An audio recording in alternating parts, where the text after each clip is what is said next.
स्पष्ट वक्ते दादा. राजकारणी म्हटलं की मोठमोठ्या गप्पा आणि पोकळ आश्वासनं आठवतात. पण अजितदादांच्या बाबतीत तसं नव्हतं.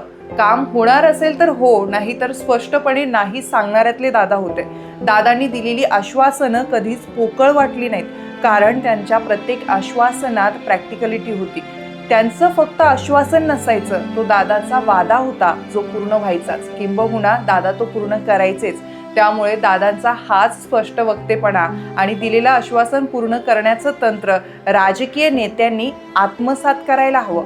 लोकांमध्ये रमलेले दादा. उपमुख्यमंत्री, अर्थमंत्री अशी मोठी मोठी पदं भूषवणाऱ्या दादांचे पाय नेहमीच जमिनीवर होते. ज्या लोकांमुळे आपण मोठे झालो त्या लोकांमध्ये दादा रमायचे. त्यांचे प्रश्न स्वतःहून सोडवायचे. त्यांचा जनसंपर्क दांडगा होता. आज त्यांच्या अपघाताच्या बातमीनंतर रुग्णालयाबाहेर दाटलेली गर्दी त्यांचा लोकसंग्रह दर्शवते. दादांचा हाच गुण खरोखर आत्मसात करण्याजोगा आहे.